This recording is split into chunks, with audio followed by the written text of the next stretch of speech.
Welcome into DC On Screen, your guide to the DC Universe on film and television. I am your host, David C. Robertson. This, as always, my co-host, Jason Goss. Howdy.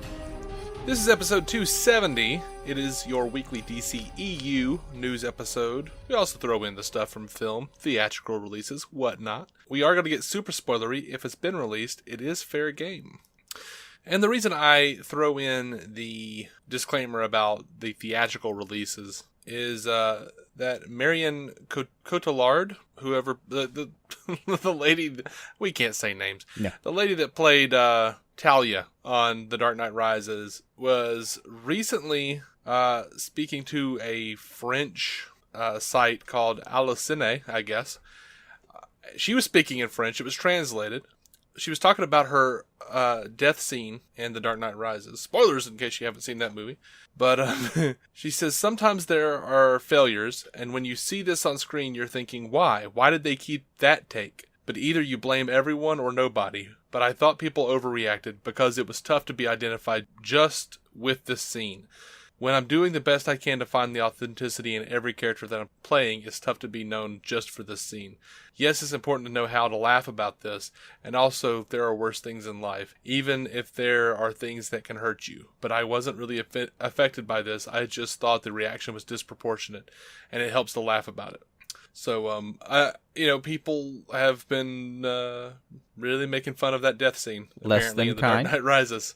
I mean, well, the death scene was not a great take. Because it looks like someone just unplugged her. It does. And so even she was like, why did they use that take? Yeah. It humanizes her to think of it that way, where she knows. I felt bad for her. She probably think, God, I hit that on like the second one so much better. I felt bad for her. I was watching the interview and I kind of wanted to cry a little bit. I'm like, I'm so sorry, Marion. Oh, man. It really sucks. And it does. Still a really bad take. So, on to DCEU news. I just put this in like my general section because I don't know what the hell this means. Clay Enos, photographer for Batman v Superman, Suicide Squad, randomly started following John Cleese on Twitter. Yeah, I've heard about that. And then John Cleese turned around and followed Zack Snyder and Ben Affleck on Twitter. Yeah. Some people kind of think that he might be playing Wintergreen, Deathstroke's Alfred, essentially. Wow. Wintergreen was a former member of the British Army, as well. So yeah, that could be pretty interesting. I mean, it could. And I would say this is all BS if it wasn't like Clay follows Cleese follows Snyder and Affleck. It just seems so damn specific. Mm-hmm. I understand the uproar. And that's what happens. What happened with Rick Famuyiwa as well, and it happens with everybody that's coming onto these movies. Happened with Joe Manganiello as well. People start noticing who they're following on Twitter and like, wait a minute. Yeah. This person knows that person. Yeah. So I'm gonna go ahead and jump in and get this out of the way. We're sponsored by Loot Crate. Christmas time is coming up. You've got people who are geeks, if you're not the only one that you know. Anyway. And look, it's a great idea when you're lazy. That's the spirit. Loot Crate, it seems like you put a lot of thought into it, because they even have like different kinds of crates that have like different themes to them. This month's like primary theme, though, is Revolution. They have stuff from Assassin's Creed, Mr. Robot, Firefly. But you can also get like a different theme that's suited to, the loved ones, the geeky loved ones in your life. Mm-hmm. So it's a great way to be lazy, but seem thoughtful. That's what I'm saying. And that's they're not saying American dream, if I've ever heard it boiled down to something. It is. You do have until the 19th at 9 p.m. Pacific to subscribe and receive that month's crate. And when the cutoff happens, you are done. You're screwed. LootCrate.com/Giant Size Team Up. Enter code Giant Size Team Up to save like $3. It's less than $20 a month, guys. Come on. That's what I got. That's what I'm selling. That's my pitch. Moving on. And that's the new. Oh wait, news. Okay.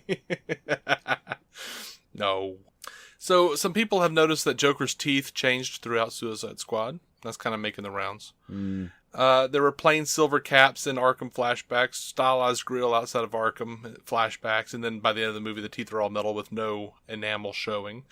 So, All right. I guess he can accessorize even his teeth. Well, sure. And someone put together a deleted Joker scenes video that were not in the extended cut. And I guess the point was to showcase how much they cut out.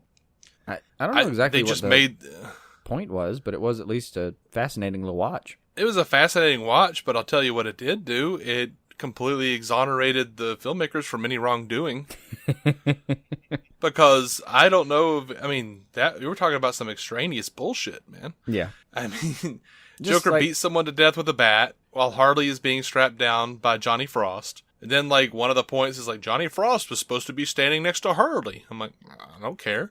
Well, there was some stuff that I wish had made it. Like, Harley's old school costume should have been in the corner of that shot. Okay, that'd have been good. That'd have been cool. So she's got two. There's one in the trunk at Bel Rev and one in Why can't people have Joker's backup place? costumes? I'm very confused. I guess she can. I guess she can have a backup costume. I mean, there's no reason they can't. It seems entirely plausible. Even, practical. It's weird. Benefit lots stuff. And then, like that scene in particular, if they had kept Johnny there, and they would have had to keep him there the whole time, or it would have been weird. But when he's, about to shoot Harley and Joker turns around and gives him the waggle, I guess that's what you call a wagging someone off finger, right? Yeah, he wags his finger at him. I'm going to call it a waggle. Tells him not to shoot Harley. That would have been a cute moment. And all you'd have had to do that, all you would have had to do was keep like a little bit more footage of her struggling, and you don't even really have to keep him hitting anybody with a bat. Like, we're talking 20 seconds of footage. But it's extraneous.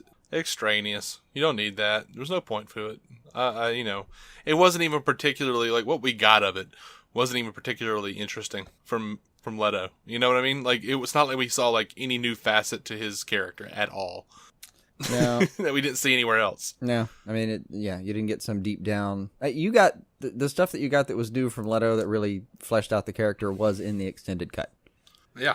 I think that was the cream of the crop here. And, there was kind of a fun bit where he, like, looks to his right and calls somebody a dirty pervert. And that's maybe the thing I missed most watching it. And again, extraneous. You didn't need that, but it would have probably been He does tell that weird mental patient that shows up in the theatrical and extended cut to shut up. Yeah. And I don't know why that guy was even in either of the cuts. I think they just liked how I said shut up. I mean, I guess so. And then there's a show that everyone was immediately afraid of him, and he just tells the room to shut up, and they all... It established his presence, I guess, a little bit. Yeah. There's a whole extended bit of one of the Joker's henchmen holding his purple coat, and Joker takes it from him when he's done electrocuting Harley. And he puts it on and walks off.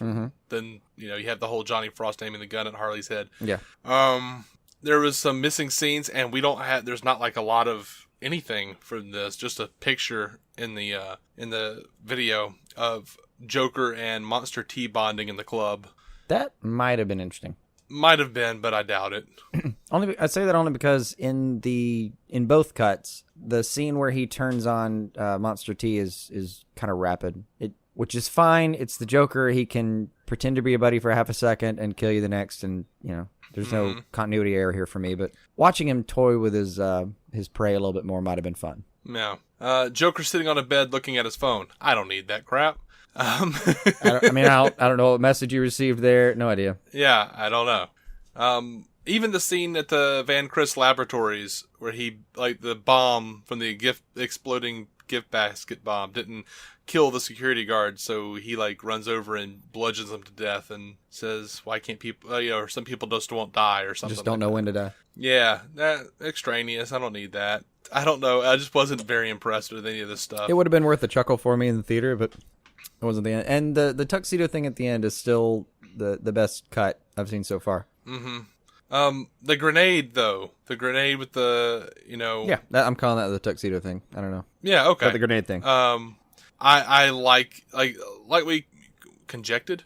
That was from a different cut of the movie where that was focused more on the abuse element, and I didn't realize that this would have been a scene before they actually go to stop Enchantress, and Harley would have rejected Joker in that scene. Yeah, and so it would have made it weird at the end when he shows up and she's all happy about it. Well, I don't think the ending would have been the same. I think that's maybe what happened though, was that if in that cut, this is possible. Obviously, we've never seen it, but it might be the case that in that cut of the film where he's more abusive, For her, part of her story is like getting over the Joker. Like this is how they came to be. This is what it's devolved to. This is the level of abuse she's willing to put up with, and then she puts up with him, and then he shows up at the end and she reverts to form. And that's not a great story. It's true to Harley's character, but it's not great. It is, but because they didn't like focus on her turning him away, we don't have that reversion to character thing. We just have they were always in character. I am fairly certain that's not how the original cut ended. It wouldn't make any sense for his face to be perfectly fine at the end of that. Well, obviously I don't mean which original cut do you mean? Like the one with Joker being abusive or the theater? I'm saying that the theatrical and extended cut, where he shows up at the end to get her, and she's all happy. Yeah. I'm saying that wouldn't have been in the original abusive cut. Oh, you would think they would have taken them both out. I don't know. It seems like they spent so much damn money on that last scene. Surely, right? I don't know. But I mean, you're right. That could be a third alternative here. Is that just they cut the reversion and just kept her triumphant thing, or other way around? Yeah, it's all possible. Mm-hmm. I would like to maybe some executive will slip some details about. Well, there wasn't the original ending in this one. And I mean, I'll be happy to consider what we got the canon cut. I would also love to see another cut of the movie just to see what they could have done differently or what they almost did differently. But a lot of the Joker scenes, I suspect, were cut because of all of the abusiveness. I think that's what happened. It didn't fare well. And, people can bitch and moan and say like, oh no, like the studio screwed it up. They had test audiences. The test audiences didn't like the abuse. They hated it. Yeah. I mean, people don't like that shit, guys. You got to give Ayer points for trying, but there's probably a point where you just overtold that part of the story. And it, as I've pointed out before, if we had so much of that, even if it was something where aesthetically you could get along with it, it probably would have taken away from the rest of the story. Mm-hmm. Moving on, though, more Batman Easter eggs were found in Suicide Squad. Again, in the timeline, Ace Chemicals, Gotham Chronicle, and Gotham Telegraph were all found in there. There's a new picture of Harley fighting the eyes of the adversary from Clay Enos, photographer extraordinaire. And proves that the eyes of the adversary weren't completely CGI. They were all practical running around, which I think gave him a good look. There was a new picture of Wonder Woman that was released with her in her civvies, of her in disguise, they're saying. It just looks like her civvies to me. Anyway. I couldn't tell. I'm moving on from that. Zack Snyder released new Justice League shots. The funniest thing, though, to me is that people keep griping about Zack Snyder not getting the characters. Dude, why would you release a picture of a drawing you did where they all look sad? Like, it's a pretty simplistic drawing of just the Justice League standing, like, in a line. And they're all just frowning. They all just look sad. Maybe that's the joke. I don't know. But he could be trolling. Maybe he just can't draw smiles. Maybe not. Turn the paper upside down, man. So he put up a picture of Bruce Wayne's house, the lake house, and put up a picture of of Bruce Wayne's car next to the house. A picture of Jason Momoa, a small boat on the coast in Iceland, with the caption being part of the set for JL in Iceland. Mm-hmm. So he's putting up some kind of cool pictures and just whetting the appetite slowly. As we all know, the Flash lost another director. Yeah. And people have been asking Kevin Smith whether or not he would direct it. He says, if somebody was like, do you want to do the Flash movie? Then this would honestly be my first response. I'd say absolutely, but you should try Tim Miller first. Or I'd say the Wachowskis. I'd list a bunch of other people who I would think would make a brilliant Flash movie. So let's hope they all pass, I guess. I don't know. Are people hoping that Kevin Smith does a DCEU movie? I mean, he's doing a great job on TV. I don't know why not. Yeah, it's not like he hasn't prepped for it. Yeah. I mean, dude, just do what you did on television and do it twice, and then put it together. Yeah. Now, in the interest of full disclosure, there are some rumors going around about Justice League. A bunch of crap kind of dropped this week that just turned out to be false. Like, people kind of dug around the internet and found, like, oh yeah, here's how they pieced this together. They put up like a fake Flash picture that they made from a couple of different pictures. One of the Flash mask, and then one of like Ezra Miller's face. So it would be like, oh, here's a shot we've never seen before. Mm-hmm. Did a pretty good job. Fooled some people. And they were claiming that it was like fake frame, or they didn't say it was fake. They were claiming it was frames from the new Justice League trailer that was apparently going to drop on Jimmy Kimmel on the 25th. None of that shit happened. Much to all of our dismay, no new Justice League trailer. Yeah. So they claimed a bunch of stuff. Then some cat on 4chan claimed a bunch of stuff about the Justice League trailer that's yet to be debunked. But, I mean, really? Yeah. Come on. So, I don't know. Don't really consider it news until someone official has released it. That's just kind of how I roll. If 4chan is your source, let's just wait. And it wasn't anything. It wasn't anything completely interesting. The most interesting thing I saw is that this person is claiming that Junkie XL is doing a retooled version of the Justice League animated series theme. That's just not. That's unfortunately, that was also the bit that made me really, really doubt it. Like, okay, you could be a source from a movie set and start leaking shit on 4chan.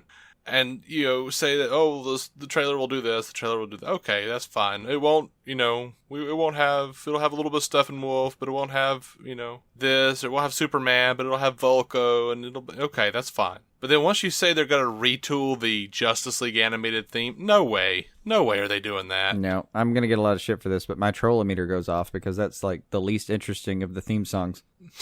I don't even know if I agree with you on that. I don't think you do, but I've never liked that riff. Are you talking about Justice League Unlimited? I am. Or are you sorry, talking yeah, about I remember that. We Justice are talking League? about Justice League. Yeah, the Unlimited riff is so like glam rock. Yeah, Justice League's fine. Justice League is like iconic. Yeah. Like Justice League, as soon as I hear that dun dun dun dun, I'm like, oh Yeah. Like I get like a thing. I get like a heart palpitations and tears. Yeah. I've done that a couple times. It's the Unlimited one that I just Yeah, the Unlimited one's pretty rough. It's hard to get used to. It just feels so damn glam rock. It's weird. Glam rock is a great term for it. I never considered that, but that's great.